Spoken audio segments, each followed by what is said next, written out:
بسم اللہ الرحمن الرحیم جی، تمام احباب کی خدمت میں آداب. بہت بہت شکریہ تشریف آوری کے لیے.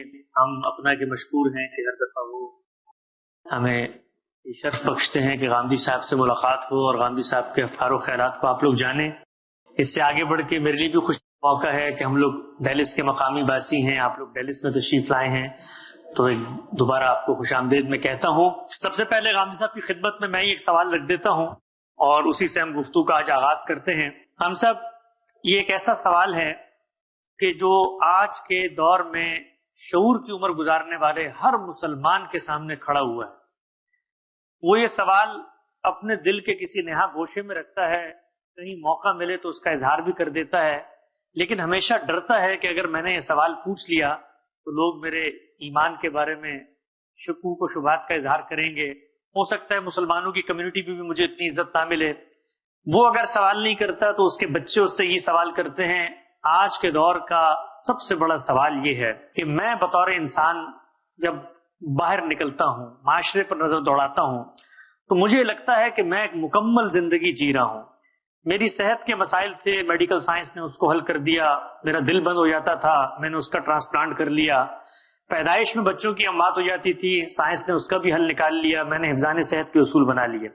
میں معاشرے میں نکلتا ہوں، مجھے قوانین کی ضرورت تھی، ٹریفک لاس سے لے کے بین الاقوامی قوانین تک، پینل کوڈ سے لے کے انشورنس لاس تک، سب کچھ انسان نے بنا لیا. میں زمین سے اوپر اٹھا تو میں نے کائنات کے اوپر کمندیں ڈال لی. میں چاند تک پہنچ گیا، میں نے مارس کو دریافت کر لیا. اس کے بعد ایک ہی چیز رہ جاتی تھی، اخلاقیات. دنیا کے اندر وہ معاشرے جو مذہب پر نہیں کھڑے، انہوں نے بھی اپنی اخلاقیات بنا لی، بلکہ وہ زیادہ با اخلاق معاشرے نظر آتے ہیں. سوال ایک آدمی کے ذہن میں یہ اٹھتا ہے کہ میں کون ہوں، کہاں سے آیا. اس کی بھی ساری توجیحات مجھے سائنس نے دے دی ہیں، وہ نظریہ ارتقا ہو، وہ باقی لاس کی دریافت ہو. آج کے اس دور میں ایک شخص، ایک باشعور آدمی جو بھرپور زندگی جی رہا ہے، جس کے سامنے اسٹیٹ کا ایک منظم انفراسٹرکچر ہے، وہ یہ سوال کرتا ہے کہ اس سب کے بعد آپ کے اس مذہب کی آخر ضرورت کیوں باقی ہے؟ الحمدللہ رب العالمین والصلاة والسلام علی محمد الامین. اعوذ باللہ من الشیطان الرجیم. بسم اللہ الرحمن الرحیم. خواتین و حضرات، آپ نے حسب معمول اس طالب علم کی عزت افزائی فرمائی، اس کے لیے شکر گزار ہوں. میرے سامنے جو سوال رکھا گیا ہے یہ در حقیقت یہاں سے پیدا ہوتا ہے. ایک لمبے عرصے سے ہمارا مذہبی علم ہمیں یہ بتانے کی کوشش کرتا رہا ہے کہ تمہاری دنیا کو سنوارنے، بنانے اور اس کے مسائل حل کرنے کے لیے اللہ تعالیٰ نے پیغمبروں کے ذریعے سے اپنی ہدایت نازل فرمائی ہے. تم اپنے سب معاملات کے لیے اس ہدایت کی طرف رجوع کرو گے تو تمہیں دنیا میں کامیابی حاصل ہوگی، اور اگر اس کو چھوڑ کر کسی اور چیز کی طرف جاؤ گے تو اپنی راہ کھوٹی کرو گے.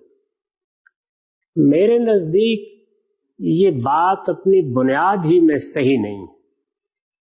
اللہ تعالیٰ نے انسان کو جس اسکیم کے تحت پیدا کیا ہے اس میں دنیا کیا ہے، اس کو کس طرح سمجھنا ہے، اس میں اپنے لیے کیا وسائل پیدا کرنے ہیں، اس میں کہاں تک چیزوں کی تسخیر کرنی ہے، کہاں کہاں اپنے لیے سہولتیں تلاش کرنی ہیں، اس میں جو مصیبتیں، تکلیفیں اور آلام ہیں ان کا مقابلہ کیسے کرنا ہے، بیماریاں ہیں، زلزلے ہیں، قحط ہیں، ان کا سامنا کس طریقے سے کرنا ہے.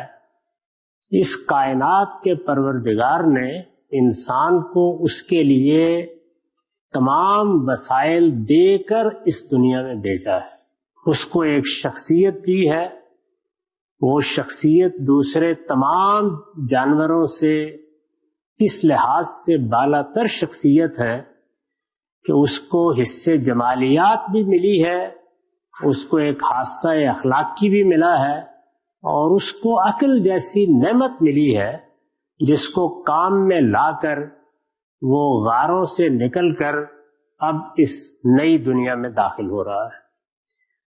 وہ صرف یہ نہیں ہے کہ اس کائنات میں جیسے آیا تھا اسی طرح بیٹھا ہوا ہے، اس نے اپنے علم و عقل کو ترقی دے کر اپنے لیے بے شمار مواقع پیدا کر لیے ہیں، یہاں تک کہ اب اس کی قوت ایجاد اور قوت تخلیق فی الواقع معجزے دکھا رہی ہے۔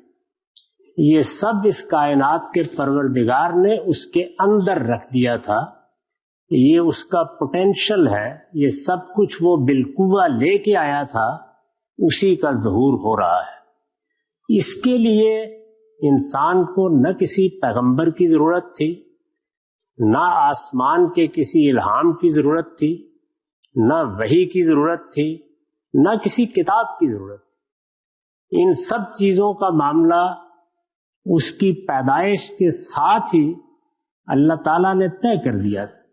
وہ پہلے دن جب دنیا میں بھیجا گیا، اس کو یہ شعور دیا گیا کہ وہ اپنے لیے سیاسی، سماجی، معاشرتی نظم بنائے، اپنی ضروریات کا صحیح فہم پیدا کرے، ان ضروریات کو پورا کرنے کے لیے اقدامات کرے، جہاں مشکلات پیش آئیں ان کا حل نکالے، اپنے لیے گوناگون سہولتیں پیدا کرتا چلا جائے۔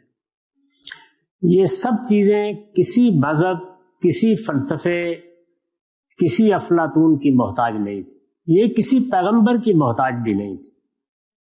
اللہ تعالیٰ نے پیغمبر کیوں بھیجے، وحی کیوں نازل کی اور اپنی کتابیں کیوں اتاری، اس کو خود اللہ تعالیٰ نے اپنی کتاب میں اسی سوال کو سامنے رکھ کر واضح کیا ہے۔ یہ بتایا ہے کہ انسان کا وہ مسئلہ جس کے بارے میں اس کو پہلے دن خبردار کیا گیا تھا، یعنی اس معاملے میں وہ خود رائے قائم کرنے کی پوزیشن میں نہیں تھا، سوالات اٹھا سکتا تھا، عقلی استدلال بھی کر سکتا تھا، لیکن واقعے کی حیثیت سے ان چیزوں کو نہیں جان سکتا تھا کہ وہ جب اس دنیا سے رخصت ہوگا تو کیا مر کر مٹی ہو جائے گا، کیا جب ہم اس کو سپرد خاک کر دیں گے تو وہ فی الواقع خاک کا حصہ بن جائے گا، یا اس کے بعد کوئی دوسری زندگی۔ یہ وہ سوال تھا جس سوال کے بارے میں اللہ تعالیٰ نے پہلے دن اپنی طرف سے خبر دینے کا طریقہ اختیار کیا۔ چنانچہ یہ بتایا گیا ہے کہ جب پہلے انسان کو یعنی آدم و حوا کو شعور دیا گیا تو ساتھ ہی وہ اللہ کے مکالمے سے بھی شرف اندوز ہو گئے، اس کے ساتھ ہی اللہ تعالیٰ نے ان کے ساتھ کلام کر کے یہ بنیادی حقیقت بھی ان کو بتا دی۔ وہ بنیادی حقیقت کیا تھی؟ میں تمہارا پروردگار ہوں، میں تمہارا خالق ہوں، میں نے تمہیں بنایا ہے، میرے سامنے تمہیں ایک دن ملاقات کے لیے آنا ہے، اور یہ ملاقات جواب دہی کے اسلوب میں ہوگی۔ جواب دہی کی بنیاد اس دنیا کا اطلاع ہے۔ تمہیں اس دنیا میں اس لیے نہیں بھیجا گیا کہ یہاں ہر چیز تمہارے مطابق کر دی گئی ہے، تمہیں اس دنیا میں اطلاع سے گزرنا ہے۔ عربی زبان میں اطلاع کا مطلب ہے امتحان، آزمائش۔ اس اسکیم کے تحت تمہیں بھیجا گیا ہے، لہذا تیاری کرو۔ دنیا میں جو چیزیں تم نے کرنی ہیں ان سب کے لیے سب کچھ تمہیں دے دیا گیا ہے۔ جد و جہد کرو، لیکن اس کے ساتھ متنبہ رہو، خبردار رہو کہ ایک دن میری بارگاہ میں حاضر ہونا ہے، اور دنیا میں جو کچھ کر کے آئے ہو اس کے لیے جواب دہ ہونا ہے۔ اس کے بعد یہ سوال تھا کہ اس جواب دہی کی تیاری کس طرح سے کرنی، اس میں کیا چیز ہدف، مقصد اور ٹارگٹ ہے، مجھے دنیا میں کس چیز کا خیال رکھنا ہے کہ میں وہاں ناکام نہ ہو جاؤں۔ یہ مذہب کا موضوع ہے، اللہ نے وحی اس لیے کی تھی، پیغمبر اس لیے نازل کیے تھے، کتابیں اس لیے اتاری گئی تھی۔ چنانچہ یہ دیکھیے کہ سورہ بقرہ میں اس سوال کا جواب دیتے ہوئے یہ کہا ہے کہ ہم نے جب انسان کو پیدا کیا تو کان الناس امۃ واحدہ، وہ اس معاملے میں، یعنی یہ کہ ہمارا ایک خالق ہے، یہ کہ ہمیں اپنے خالق کے سامنے جواب دہ ہونا ہے، یہ کہ جواب دہی کے لیے یہ تیاری کرنی ہے، وہ اس کے بارے میں بالکل واضح تھے۔ قرآن مجید کہتا ہے کہ کان الناس امۃ واحدہ، انہیں اس کا پورا علم دے دیا گیا تھا اور ان میں کوئی اختلاف نہیں تھا۔ پھر آگے فرمایا ہے کہ جب دنیا ذرا آگے بڑھی تو لوگوں نے ان باتوں کے بارے میں، یعنی اپنے خالق کے بارے میں، اپنے انجام کے بارے میں، جواب دہی کے بارے میں، اس کی تیاری کے بارے میں اختلافات کرنا شروع کر دیے۔ انہوں نے جو ان کو ہدایت دی گئی تھی، جو ان کو وحی کے ذریعے سے، پیغمبروں کے ذریعے سے تعلیم دی گئی تھی، اس میں طرح طرح کے سوالات پیدا کرنا شروع کیے، اس میں اختلافات اور تضادات پیدا ہونا شروع ہوئے۔ تو فرمایا فبعث اللہ النبیین، اس کے بعد اللہ نے فیصلہ کیا کہ اگرچہ ہم نے آدم و حوا کو ساری ہدایت دے دی تھی، لیکن اب جب اختلافات پیدا ہو رہے ہیں تو پھر کچھ لوگوں کو انتخاب کر کے لوگوں کے لیے اس ہدایت کو دوبارہ پیش کرنا ضروری ہو گیا ہے۔ اس کے لیے فرمایا کہ ہم نے نبی بھیجے، اس لیے نہیں کہ وہ سماجی مسائل کا حل بتائیں، وہ معاشرتی مسائل کا حل بتائیں، وہ سیاسی مسائل کا حل بتائیں، وہ صحت کے مسائل حل کریں۔ فرمایا یہ مسئلہ پیدا ہوا، یعنی ان بنیادی حقائق کے بارے میں جب اختلافات پیدا ہوئے تو ہم نے پھر نبوت کا سلسلہ جاری کر دیا، ورنہ آدم و حوا کو جو کچھ بتا دیا گیا تھا، اگر اس میں اختلافات پیدا نہ ہوتے تو اس کی کوئی ضرورت ہی نہیں تھی۔ باقی معاملات کے لیے انسان کو سب کچھ دیا گیا تھا اور اس کے لیے وہ اپنی عقل کی حد تک خود مکتفی تھا، کفایت کرتی تھی۔ اختلافات ہوئے تو فبعث اللہ النبیین، ہم نے پھر نبیوں کا سلسلہ جاری کیا، کیا کرنے کے لیے؟ مبشرین و منذرین، تاکہ وہ دنیا میں جد و جہد کرنے والے، اپنی عقل سے نئی دنیایں پیدا کرنے والوں کو خبردار کر دیں کہ تمہیں ایک دن ہمارے پاس حاضر ہونا ہے۔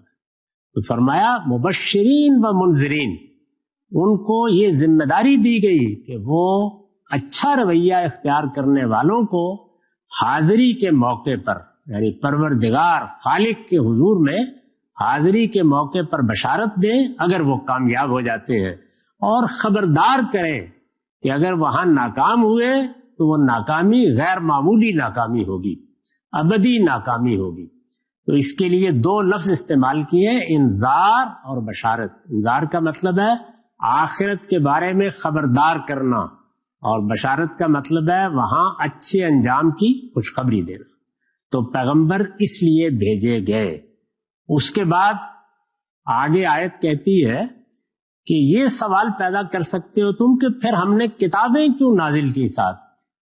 تو فرمایا وَأَنزَلْنَا مَعَهُمُ الْكِتَابَ، ان کے ساتھ ہم نے کتابیں اس لیے نازل کی تاکہ لوگوں کے پاس ایک ریفرنس کی چیز آ جائے، لِيَحْكُمَ بَيْنَ النَّاسِ فِي مَا اخْتَلَفُوا فِيهِ، وہ جو اختلاف پیدا ہوا تھا اس میں جب کبھی فیصلہ کرنے کی ضرورت ہو تو وہ ہماری کتاب کی طرف رجوع کر کے فیصلہ حاصل کر سکے۔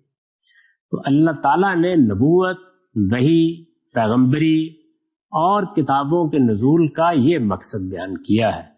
اگر تو یہ مقصد سائنس نے پورا کر دیا ہے، یہ مقصد علوم جدیدہ نے پورا کر دیا ہے، تاریخ کے ماہرین نے پورا کر دیا ہے، تو فارغ، آپ بھی فارغ، ہم بھی فارغ۔ اور اگر یہ مقصد پورا نہیں ہوا تو پھر مذہب ایک زندہ ضرورت ہے، تا وقت کہ انسان اس ضرورت ہی کا انکار کرے۔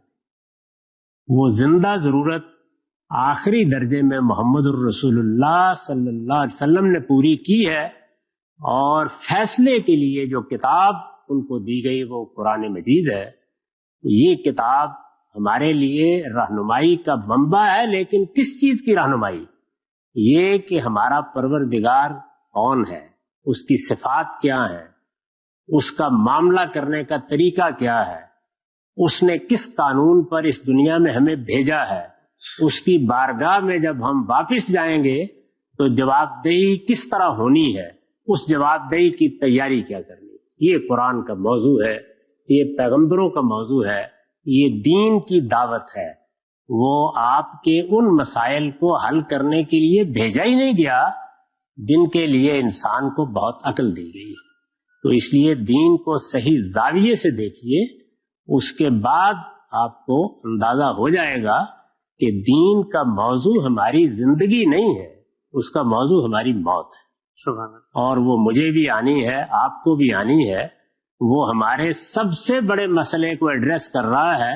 اے کاش ہم اس مسئلے کی اہمیت سمجھ سکیں.